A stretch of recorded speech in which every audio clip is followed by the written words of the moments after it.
come to the link this week, and we continue giving you information that you can use, information that is very useful to you, practical things, things you need to know, things you don't know but you need to know. And this evening today, my guest is Mr. Jacob Semunyu, who is the spokesperson for the Ministry of Internal Affairs. And today we are here to speak about the e-passport, which is under his jurisdiction as in the ministry he works for. So Jacob, welcome. Thank you very much. Good evening, viewers. So Jacob, e-passport, when I hear e, I hear electronic. So I'm thinking, maybe I don't need a physical passport. Am I on point? You may be on point, but the issue is that it has capabilities. The new passport has capabilities to run electronic processes, to carry data, much more data with someone, to carry biometrics, to be which can be accessed by people who have a private key outside the country. You know, an organization called ICAO. ICAO has member countries that subscribe to it, and if they subscribe to the use of the e-passport, there is what they call PKI. Yeah. It's a public infrastructure where all users of electronic passports can clear their documents. So someone must have a key to access it. Okay. Now this passport, as opposed to the old one, they are all paper. But this one has a chip, an electronic chip that holds massive data. That chip helps us to carry information that only is aligned to the person who is holding the passport. Therefore, no one can carry that passport. So that's the difference. Okay. The most recent development is that now that document, we can apply for it online. Okay. So you can go on the internet on www.passports.go.ug and log in. They will ask you for your name, your email, your telephone number, and also a few one security question, and other electronic security features for you to identify them, so that they say they identify you as a person, not a robot. Okay. Once you access the system, you fill it. After filling the form, you submit. When you submit, they will send you an application ID. They will send you an assessment from URA on the same paper. Yeah. And after you have received that paper, it has a PRN. Now, you may have asked for more services as you're applying. You want a passport, maybe it is lost. Maybe in addition, you want it express. So those are 3 services that you need. So URA will charge you for the passport, 250. Yeah. You need it express, 150. Maybe you need it, maybe you lost it, so you have to pay a fine of 100,000. So they send you those PRNs. If you are like me and you have money on mobile money, you can pay from home. Okay. Even some, you can pay from home.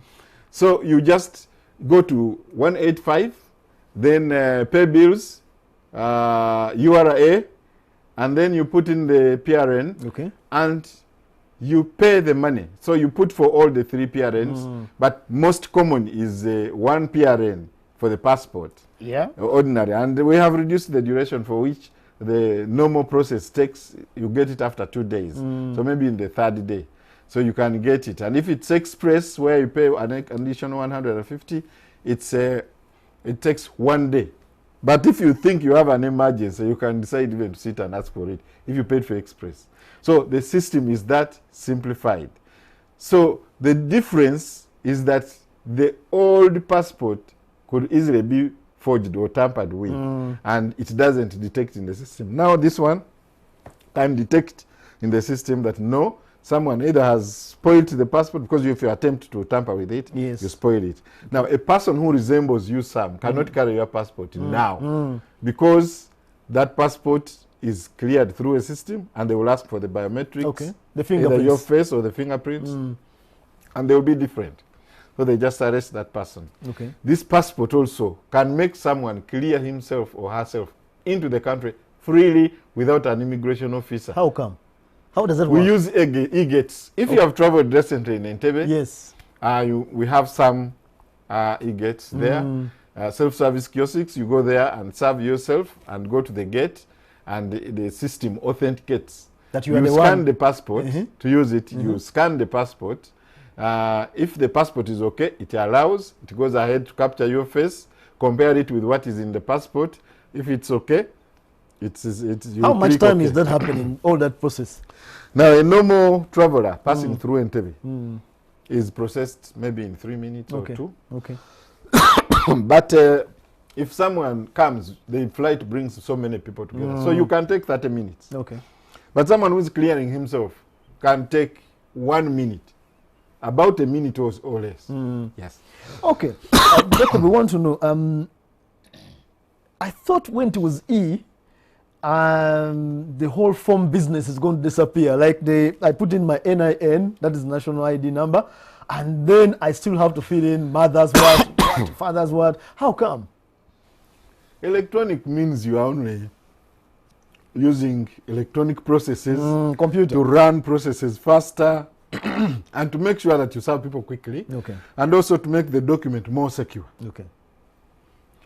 And the issue of filling a form, you have to fill because we need to compare what you are giving us with what is in the database of NIRA.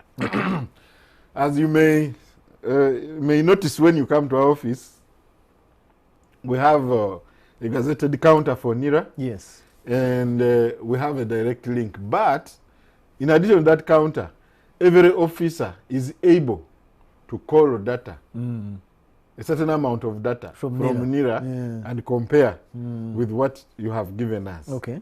So people must generally declare what they have, and eventually we have discovered there are some people who change the names of their parents every other day. So those are the citizens we have. So we go on checking, and maybe that process can help someone. Some people forget the spellings of their fathers and their mothers. Where it is supposed to be V, he uses PH. But those are minor things. We proceed. Okay. Yes. On the issue of express passport, if I want a new one, when I pay the money, does that necessarily guarantee that I'm going to get it express? What could be the problem? What are the problems that might arise and I don't get it express even when I've paid? First of all, you may pay for express and choose not to book, not to come to immigration. Okay. You have paid, but you are busy. You have gone to northern Uganda, you are busy in Chikubo. You can stay for 2 months. Okay, that's incidental. But I'm looking at things.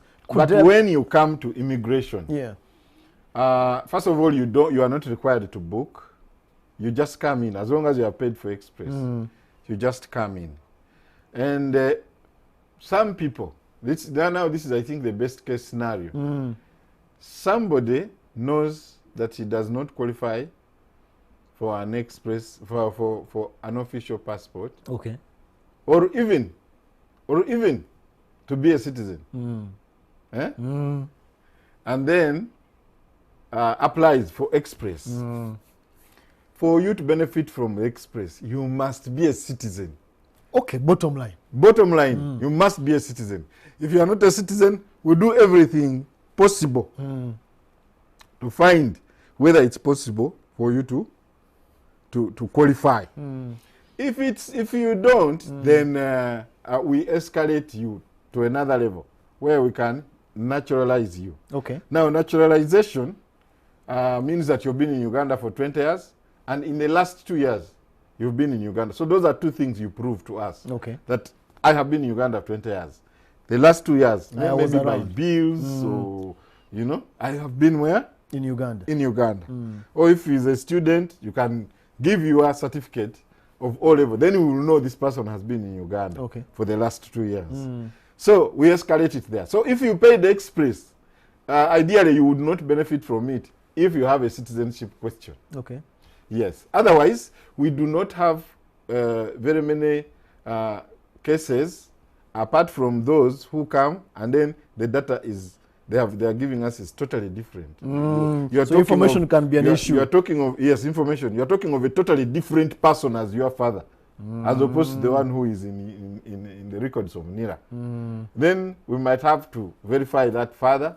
We might have to ask you to bring that person who the other day was different and now he's different. So all those are related to citizenship. Okay. Mostly, even the information, all issues, most of the things that we do there, it's about confirming that you are a citizen. Otherwise, if you pay for Express, you come to Internal Affairs, your passport should be ready in a day and you get it the next day. Okay. We have a few minutes as we're about to wrap up. I have old passport, there's a blue passport, there's an e-passport. What happens now for me? I have an old passport, it's still 8 years valid. Yes, that old passport, according to the instructions that we received, all the presidents of the EAC agreed that we should move to electronic passports. Okay. And the process of moving from one passport to another has generally been the same across the world, because we're all controlled by ICAO. Okay. One, you can choose to let passports and stay until they expire. Okay. That is, if there is no tremendous significant change between the passports. For example, if you are moving from one design of a machine readable to another design of a machine readable, it is okay. Okay. But if you are moving from a less secure to a more secure, chances are that the day you launch, embassies and airlines will stop using the old passport. Is that our situation? No. In this case, we make an agreement with all stakeholders and the citizens and publish in the papers and inform all other stakeholders how long we are going to take. EAC partner states agreed that we take 2 years, and it is an international practice that when you are changing from less secure to high security features, you take 2 years. And our duration for changing, using those who want to continue using the old passport, you can continue using them until January 31st, 2021. So, like me, I have 2 years. I have an old one. You don't really have 2 years. What I know is that you have a year, because January 31st, 2021, this is January 2020, around that. You just have like a year. But bear in mind that for you to use a passport across international borders, it must have a duration of about 6 months. So when you remove 6 months from 1 year, time has run out. You remain with your 6 months. Last question. How many days does it take me to get an ordinary passport, not express? Let's just for repetition purposes. For repetition purposes, it takes you get your passport after 2 working days. Okay. You see, we have no mechanism of enforcement to call you, but at least to force you to come for your passport. Okay. But at least we can call you immediately that passport is ready. And in the second day, that passport will ordinarily be ready, and you will receive a message. As the person is receiving the passport down where they deliver them from, you also get a message, and it tells you to come the next day. Okay. Yes. Mr. Jacob Sumunyo, this is already short. Viewers, e-passport is on. You have 1 year, I think, about 11 months actually, to move from old to new, from more secure. That was the link this evening.